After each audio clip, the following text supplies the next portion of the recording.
dunia dalam teror monster raksasa yang disebut dengan kaiju.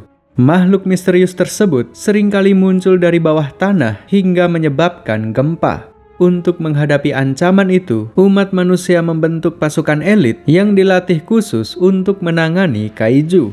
Mereka adalah JAKDF, Japan Anti-Kaiju Defense Force. Berkat adanya mereka, umat manusia dapat mempertahankan diri dari teror para kaiju. Selain memiliki pasukan pertahanan, negara juga memiliki divisi khusus untuk membersihkan sisa-sisa bangkai kaiju. Dari beberapa petugas kebersihan, terdapat satu orang yang sangat-sangat berkompeten dalam pekerjaan ini. Dia bernama Hibino Kafka. Dia sangat mengerti anatomi tubuh kaiju. Dia mampu membedah bangkai kaiju secara efisien, serta memahami mana organ yang berbahaya dan mana yang tidak. Dia selalu menyelesaikan pekerjaan dengan baik, meski ini bukanlah pekerjaan impiannya.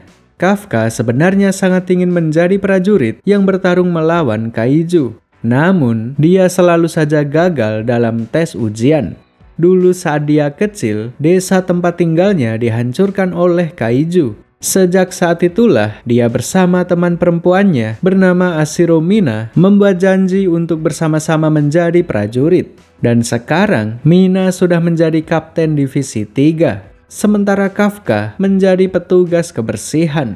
Kini Kafka sudah mengubur mimpinya untuk menjadi prajurit dan ikhlas menjalani kehidupannya sebagai petugas kebersihan. Lagi pula, usianya sudah menginjak 32 tahun, jadi sudah tidak ada kesempatan baginya untuk menjadi prajurit. Suatu pagi, saat Kafka hendak bekerja, dia diperkenalkan dengan petugas kebersihan baru bernama Ichikawa Reno. Dia juga merupakan seseorang yang sangat berambisi untuk bergabung dengan pasukan pertahanan. Dia bekerja di tempat ini hanya untuk mengisi waktu sembari menunggu perekrutan prajurit dibuka. Sore hari setelah selesai bekerja, Reno menemui Kafka dan mengajaknya berbicara berdua saja. Reno mengatakan bahwa batas usia perekrutan prajurit sudah diubah menjadi 33 tahun. Aturan ini diberlakukan karena rendahnya angka kelahiran. Negara tidak memiliki cukup personel untuk direkrut, yang artinya Kafka masih memiliki kesempatan untuk bergabung. Reno adalah orang yang baik. Dia tidak ingin Kafka menyerah begitu saja. Dia ingin mengajak Kafka untuk bersama-sama mengikuti ujian. Lalu di tengah-tengah pembicaraan ini, tiba-tiba datang seekor kaiju berukuran sedang. Secara refleks Kafka segera melesat menyelamatkan Reno yang hendak disantap. Kafka meminta Reno untuk segera pergi, sementara dia sendiri berusaha mengalihkan perhatian si kaiju. Sayangnya, si kaiju bisa dengan mudah mengejar Kafka. Kaki Kafka terluka cukup parah yang membuatnya tidak bisa berdiri lagi. Lalu tiba-tiba Reno kembali dan menyerang si kaiju dengan senjata ala kadarnya. Dia tidak bisa meninggalkan Kafka begitu saja. Jika dia lari, maka dia tidak pantas untuk menjadi prajurit. Namun meski begitu, mereka tetap tidak bisa mengalahkan kaiju tersebut. Di saat mereka sudah benar-benar terpojok, datanglah pasukan anti kaiju yang menyelamatkan mereka berdua. Begitu mudahnya kaiju itu dibasmi oleh pasukan elit ini. Mereka yang datang adalah divisi ketiga yang dipimpin oleh Mina. Malam harinya, Kafka dan Reno terbaring di rumah sakit. Mereka sempat sedikit mengobrol, membicarakan tentang rencana mengikuti ujian seleksi. Lalu di tengah-tengah pembicaraan ini, tiba-tiba datang seekor kaiju kecil tepat di hadapan wajah Kafka. Kaiju itu kemudian dengan cepat masuk ke mulut Kafka hingga merubahnya menjadi kaiju. Reno yang melihat semua ini seketika langsung berteriak. Teriakannya mengundang salah satu pasien yang membuatnya melaporkan semua ini kepada pihak otoritas. Laporan itu diterima oleh Mina dan akan segera ditangani. Kafka dan Reno pun segera pergi dari rumah sakit ini. Meski wujud Kafka berubah sepenuhnya, namun jiwanya tetaplah Kafka. Bukannya menjadi kaiju menyeramkan, tapi Kafka malah menjadi kaiju yang kocak. Lalu di tengah-tengah pelarian ini, Kafka tiba-tiba merasakan kemunculan kaiju di tempat lain. Sebagai sesama kaiju, Kafka dapat merasakan hawa keberadaan kaiju lain. Tanpa ragu, dia pun segera pergi ke tempat kaiju itu berada. Di sana, terdapat ibu dan anak yang terjebak di reruntuhan bangunan. Saat bocah itu hendak disantap oleh Kaiju, Kafka pun datang menyelamatkannya. Dia menghantam Kaiju itu hingga membuatnya terpental cukup jauh. Berkat hadirnya Kafka, si ibu dan anak itu pun berhasil diselamatkan. Kemudian si Kaiju datang kembali ke hadapan Kafka. Kali ini, Kafka berniat menghajar Kaiju itu dengan kekuatan penuh. Dengan hanya satu pukulan saja, Kaiju itu hancur lebur hingga menciptakan hujan darah. 2 nyawa berhasil diselamatkan berkat kehadiran Kafka.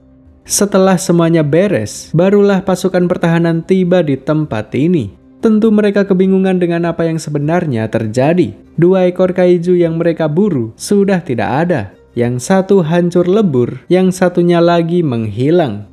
Mina sempat bertanya kepada si bocah tentang apa yang sebenarnya terjadi. Si bocah itu memberikan kesaksian bahwa terdapat Kaiju baik yang sudah menyelamatkan nyawanya. 3 bulan telah berlalu semenjak insiden tersebut. Sosok Kaiju Kafka dinyatakan buron dan diberitakan secara masif. Kafka menjadi kasus pertama yang belum terselesaikan semenjak pasukan pertahanan dibentuk. Sosoknya diberikan nama kode Kaiju nomor 8. Selama 3 bulan terakhir ini, Kafka dan Reno sudah mendaftar untuk mengikuti seleksi ujian. Dan hari ini, mereka menerima surat pemberitahuan yang menyatakan bahwa mereka lulus ujian pertama. Ujian pertama hanyalah tes tulis. Asalkan paham materi, ujian ini bisa dengan mudah dilalui. Ujian yang sesungguhnya ada di tahap kedua. Untuk itulah, Reno dan Kafka harus mempersiapkan diri agar bisa lolos ujian tersebut. 10 hari kemudian, tibalah saatnya ujian tahap kedua. Kafka dan Reno datang ke pangkalan cabang yang ada di daerah Tachikawa. Saat masih berada di area parkir, mereka bertemu dengan salah satu peserta bernama Shinomiya Kikoru. Dia adalah anak dari petinggi pasukan pertahanan. Merasa bahwa dirinya orang penting, dia meminta Kafka untuk memindahkan mobilnya. Kikoru ingin parkir di tempat mobil Kafka berada. Namun, Kafka tidak mau memindahkan mobilnya. Akhirnya, Kikoru memindahkan mobil itu sendiri dengan mengangkatnya. Kekuatan yang besar ini bersumber dari kostumnya. Melihat hal itu, Kafka pun ikut menunjukkan kekuatannya. Dia mengangkat mobil itu kembali untuk merapikannya. Kikoru tentunya sangat terkejut melihat kekuatan Kafka. Dia baru sadar bahwa dirinya bukanlah satu-satunya orang yang kuat. Setelah drama area parkir selesai, mereka pun segera masuk ke tempat ujian.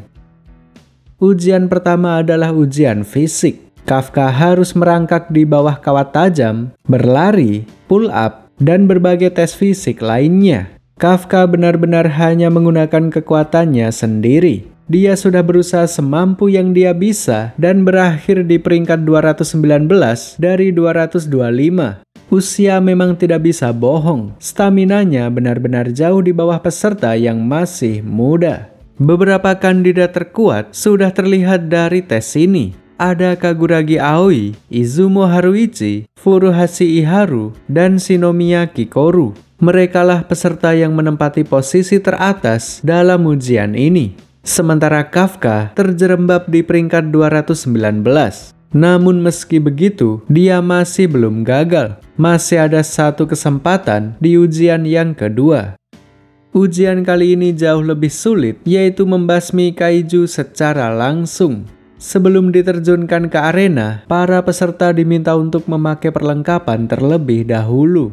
Mereka diberi seragam anti Kaiju yang biasa dipakai oleh prajurit resmi. Kostum ini bukan hanya sekedar seragam biasa. Kostum ini terbuat dari jaringan Kaiju yang bisa meningkatkan kekuatan tempur pemakainya. Besar atau kecilnya kekuatan yang dilepas sangat bergantung dengan kemampuan masing-masing individu. Reno mampu mengeluarkan daya tempur sebanyak 8%, Izumo 18%, Kaguragi 15%, Iharu 14%, Kikoru 46%. Dan Kafka mampu mengeluarkan daya tempur sebanyak 0%. Lagi-lagi Kafka menjadi yang terlemah dan Kikoru menjadi yang terkuat. Setelah persiapan selesai, dikirimlah mereka ke arena perburuan. Setiap peserta dibekali dengan senapan anti kaiju dan diikuti oleh drone pengintai. Fungsinya agar setiap gerakan mereka terpantau oleh pusat. Apapun yang mereka lakukan di arena akan dinilai. Sesuai dugaan, Kikoru tampil paling menonjol dalam ujian ini. Dia seorang diri sudah bisa membasmi beberapa kaiju di arena ini. Sementara Kafka dan Reno memutuskan untuk mengambil peran pendukung. Mereka sadar bahwa kemampuan merekalah yang paling rendah. Oleh karena itulah, mereka akan membantu teman-teman yang bertarung di garda depan. Pengetahuan Kafka tentang anatomi tubuh kaiju sangat berguna dalam ujian ini. Terdapat jenis kaiju yang tidak memiliki mata, namun memiliki indera pendengaran yang tajam. Jadi Kafka melemparkan granat suara hingga membuat kaiju itu menjadi lumpuh. Setelah dilumpuhkan, Kafka meminta tim penyerang untuk menembak bagian perut. Dan hasilnya, kaiju itu pun tewas dalam sekejap. Aksi ini membuat sang kapten dan wakilnya cukup terkesan. Meski lemah, namun Kafka tetap bisa berguna dalam pertempuran. Mereka pun berencana melanjutkan peran sebagai pendukung. Lalu tanpa disadari, Kafka terkena serangan kaiju yang membuatnya terpental cukup jauh. Kakinya patah yang membuatnya tak mampu berjalan lagi. Pihak pengawas bersiap mengeluarkan perisai untuk melindungi Kafka. Dan jika perisai tersebut sampai diaktifkan, maka Kafka akan tereliminasi. Untungnya Kikoru segera datang menghabisi kaiju itu. Dengan begini, Kafka masih aman dari jurang eliminasi.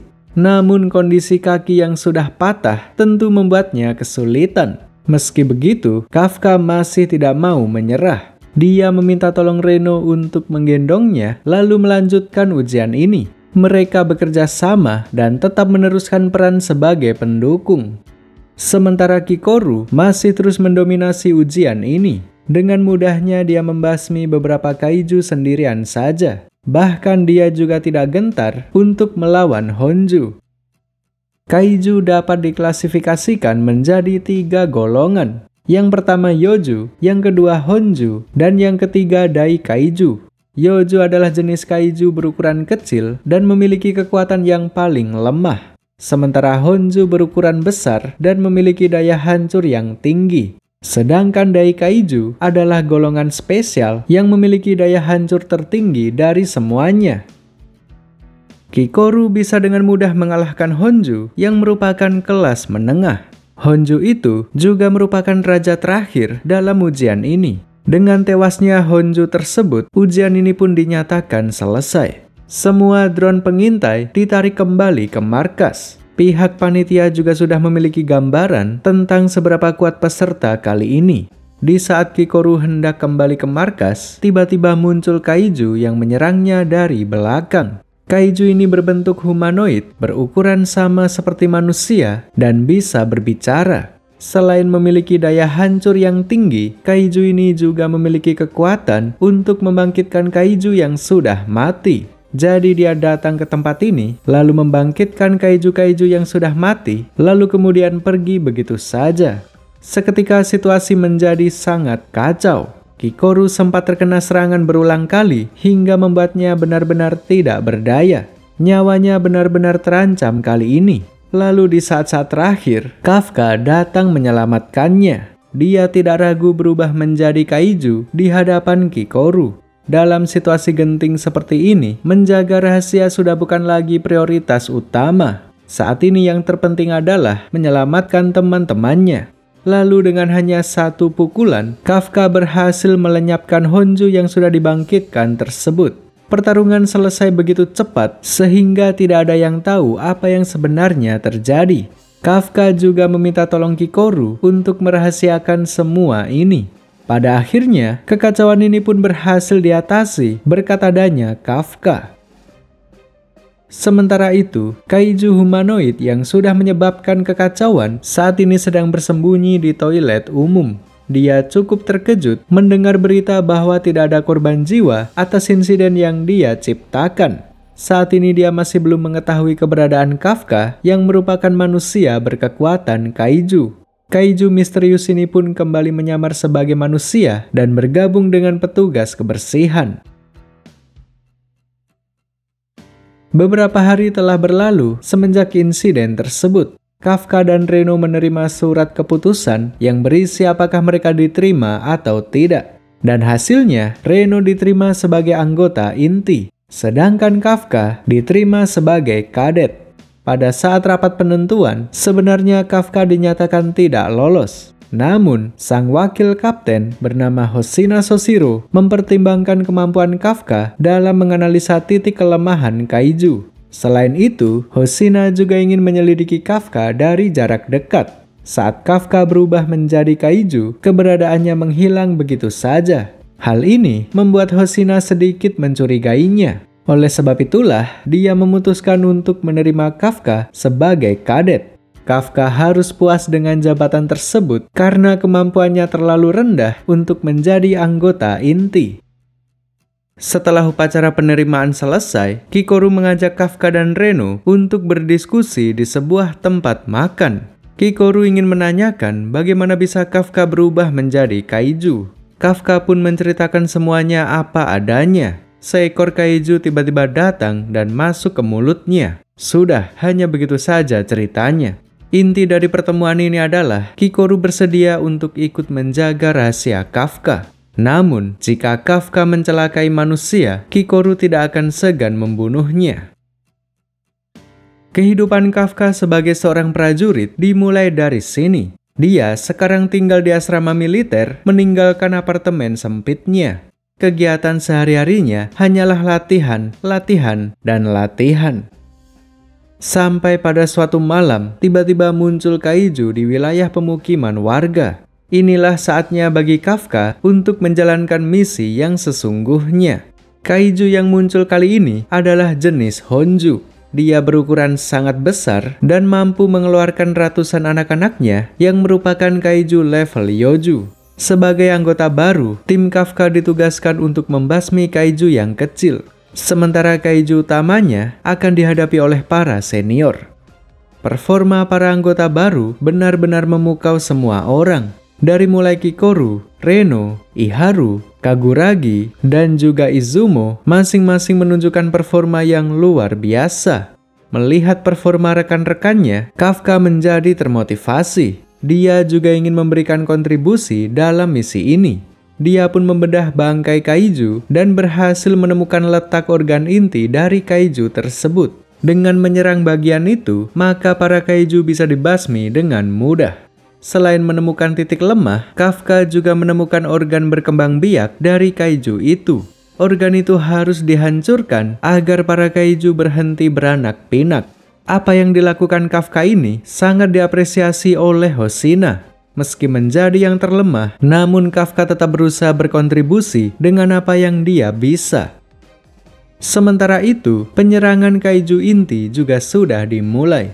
Yang bertugas menghabisinya adalah sang kapten Ashiro Mina. Dia memakai meriam laser yang daya hancurnya ditentukan oleh penggunanya. Dia mampu melepaskan kekuatan sebanyak 96%. Dengan kekuatan sebesar itu, Mina mampu menghabisi sang Kaiju inti dengan cukup mudah.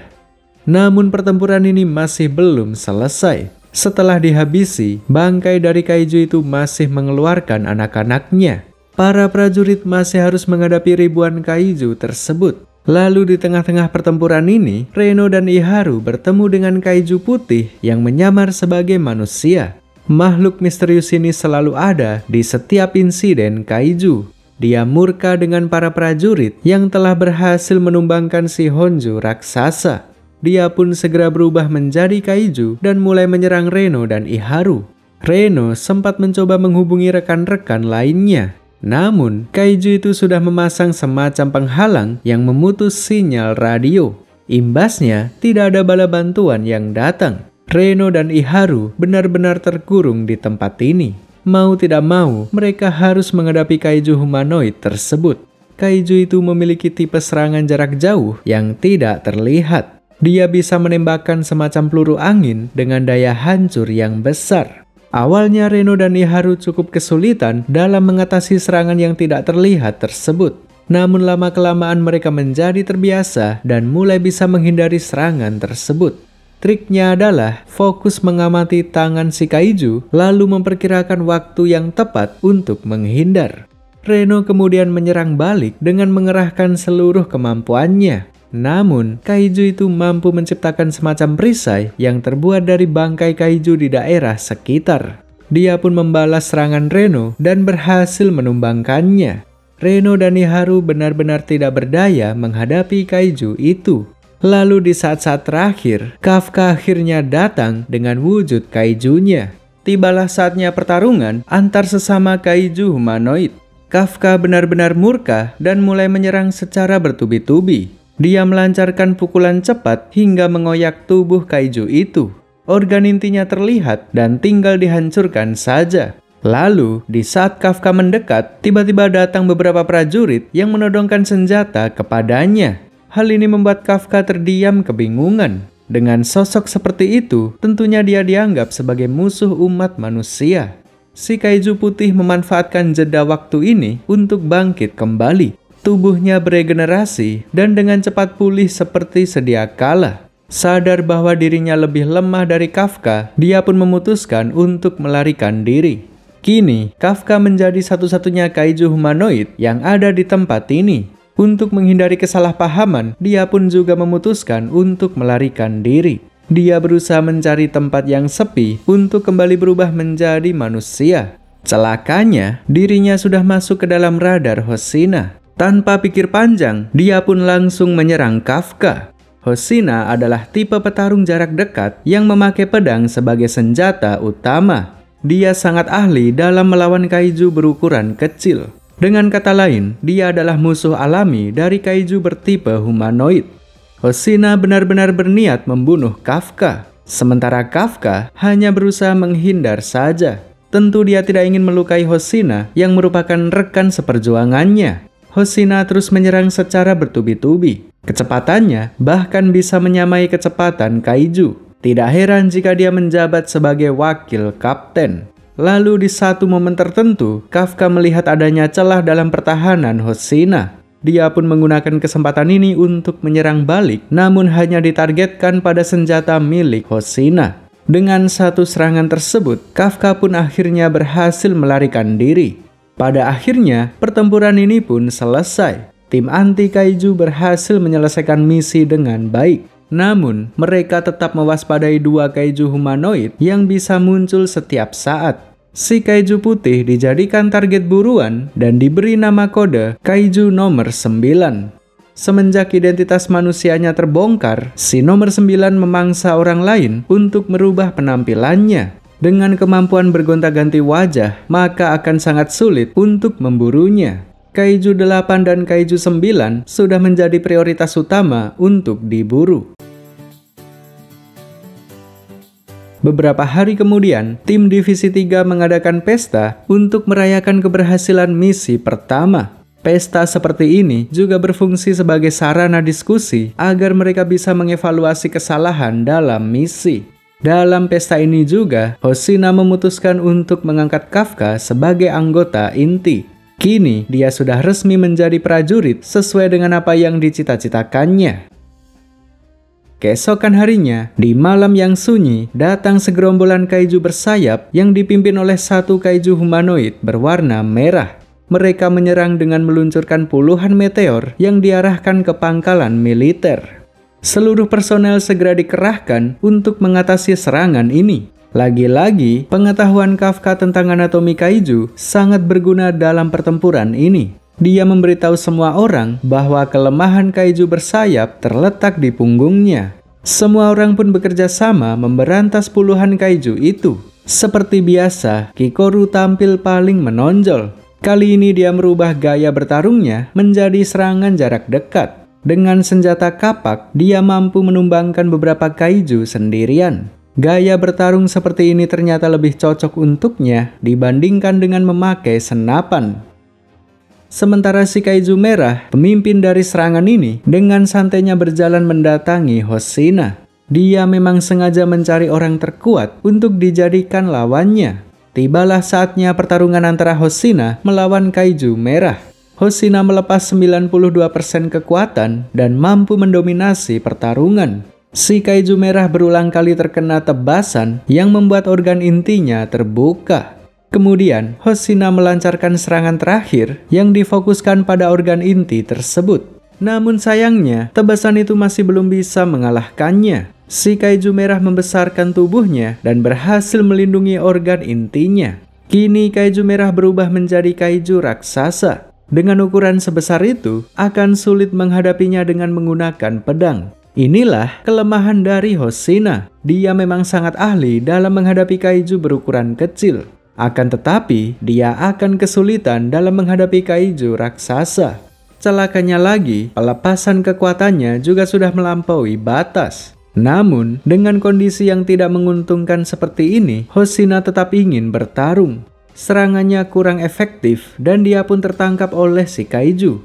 Melihat Hoshina yang kesulitan, Kafka berniat berubah demi menyelamatkannya. Namun sebelum dia sempat berubah, datanglah Mina dengan meriam lasernya. Pertarungan ini pun diambil alih oleh Mina. Berkat dirinya, nyawa Hoshina berhasil diselamatkan dan Kafka juga batal berubah. Mina terus menembaki si kaiju sampai organ intinya terbuka. Kemudian dengan peluru terakhir, Mina menembak organ inti si kaiju hingga benar-benar menewaskannya. Namun pertempuran ini masih belum selesai. Setelah ditinggal pemimpinnya, para kaiju bersayap membentuk satu kesatuan dan akan meledakkan diri. Dengan jumlah sebanyak itu, diperkirakan ledakannya setara dengan 20.000 TNT. Itu setara dengan ledakan nuklir Kim Jong-un. Melihat situasi ini, Kafka pun tidak punya pilihan lain. Dia berubah menjadi kaiju di hadapan semua orang, lalu dengan cepat mendorong bom itu jauh ke udara. Berkat Kafka, semua orang selamat dari ledakan nuklir. Namun akibat dari aksinya, sekarang rahasianya sudah terbongkar. Tentu terdapat konsekuensi atas semua itu. Kafka ditahan dan dikirimkan ke markas pusat. Sesampainya di sana, Kafka dimasukkan ke dalam ruangan khusus dan diinterogasi oleh para petinggi. Seorang direktur pasukan pertahanan bernama Shinomiya Isao datang langsung untuk menemui Kafka. Dia ingin menguji apakah Kafka benar-benar di pihak manusia. Metode pengujiannya sangat ekstrim, yaitu dengan memicu kemarahan Kafka. Isao menggunakan senjata khusus lalu mulai menyerang Kafka tanpa ampun. Senjata yang dipakai Isao terbuat dari sel kaiju nomor 2 yang sudah lama ditaklukkan. Dengan senjata itu, kekuatan Isao setara dengan kekuatan kaiju. Pertarungan ini sudah seperti adu kekuatan antara kaiju nomor 2 melawan kaiju nomor 8. Kafka benar-benar dihajar tanpa ampun meski dia masih berwujud manusia. Kafka sendiri tidak ingin melawan untuk menunjukkan bahwa dia berpihak kepada manusia. Namun, tiba-tiba terjadi sesuatu yang tidak terduga. Karena terus-terusan ditekan, kaiju dalam tubuh Kafka mengamuk tak terkendali. Sementara jiwa Kafka terkurung di dalam dan tidak bisa berbuat apa-apa. Disinilah letak ujian yang sesungguhnya. Kafka harus bisa mengendalikan kaiju itu agar dia bisa dipercaya. Seketika pertarungan ini pun menjadi berat sebelah. Isao sama sekali tidak mampu menahan serangan kaiju 8 yang sedang mengamuk. Jiwa Kafka juga tidak berhenti berjuang untuk mendapatkan kembali kesadarannya. Di dalam alam bawah sadarnya, dia sempat melihat sosok Mina yang mengulurkan tangan kepadanya. Berkat itu, akhirnya Kafka berhasil mengambil kembali kesadarannya. Dia membelokkan serangannya kepada diri sendiri sehingga membuat Isao selamat. Pada akhirnya, pengujian ini pun selesai.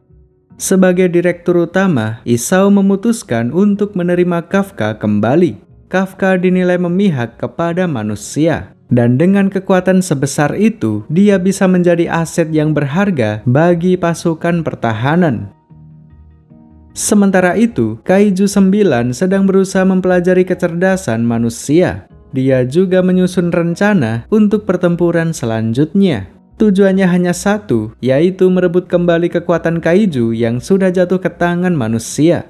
Kaiju 8 Season 1 selesai sampai di sini. Cerita masih bersambung di season selanjutnya.